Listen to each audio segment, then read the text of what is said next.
Hey everyone, I'm Tanner Everhart and I'm doing my Media Minute presentation on offender motivation in regards to forgiveness.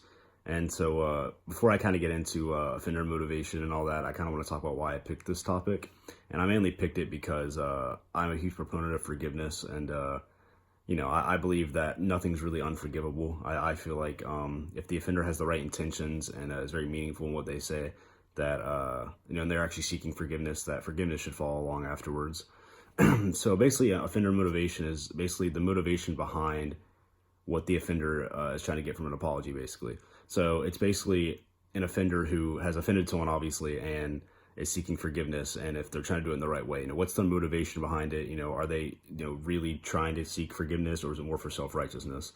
And I basically have, kind of three ways of how offender motivation is supposed to go about it. And it's basically the first one I would say is the offender must have the right intentions when seeking forgiveness. That means he or she must, really be sorry for what they did, and they must be really trying to seek forgiveness. They shouldn't just be trying to do it, like I said, for self-righteous reasons or anything like that. They should be really trying to seek forgiveness because, they feel bad for what they did and they have remorse for what they did. The second reason is because the offender must specify what they did wrong and why they do what was wrong. So basically, they must, just kind of specify, what they did wrong. I mean, basically, you can't forgive someone. You can't try to seek forgiveness without really, specifying, what you did, what was wrong, what you did that hurt them. It's really good to, acknowledge what you did was wrong, and let that person know that, listen, hey, I understand that I hurt you. I understand that I did this thing that was wrong, and I'm very sorry for it. And it goes a long way, whenever you are able to acknowledge that and you're able to understand, hey, I did this wrong, and I just want to apologize to you for that. Third is the offender must tell them what is going on, and they basically must have a plan for how they're going to change. So it's more than just words when it comes to apologizing and when it comes to seeking forgiveness. The motivation behind it should not just be, just telling them I'm sorry and everything like that. It should also be your actions too.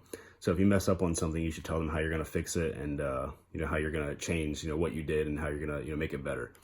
Like I said, actions speak a lot louder than words. So words can go a long way, but actions go even further. And I think forgiveness will be even better too if actions are involved as well. So basically, with offender motivation, my example of offender motivation is basically an episode from The Office. I'm a huge Office fan. I love The Office. I'm kind of using this. This is kind of what not to do, though, in offender motivation. This is kind of like an anti-offender motivation, what you shouldn't do. And it's basically from season 3, episode 21. And the boss of the company, Michael Scott, has to apologize for his company. His company is a paper company, and there's an obscene watermark on the paper that they produced, and it's offended a lot of people. And him, as the boss and the manager of his branch that he's at, he must apologize, to the public basically for it, and acknowledge what they did wrong.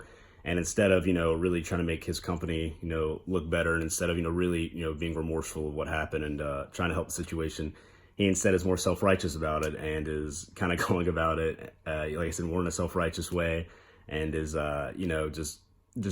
just cares about himself, making himself look good, isn't caring about the company or his coworkers or anything like that. He's just trying to make himself look good and basically say that's not his fault at all and all this stuff. So I'll have a link to it obviously in the discussion board. But yeah, this is a prime example of what a offender should not do when trying to seek forgiveness, basically. And it's not for self-righteousness. It's you have to do it. You have to have the right intentions, like I've been saying. So yeah, that's basically offender motivation. That is, once again, the motivation behind, the offender and, them trying to seek forgiveness, is the motivation behind that, and to have the, right, motivation behind it, you must, have the right intentions, and you must mean what you say. And, you must also, have actions to, your words, or you, seeking forgiveness. Thank you very much, guys. I hope everyone has a great rest of the summer, and we'll see you guys later.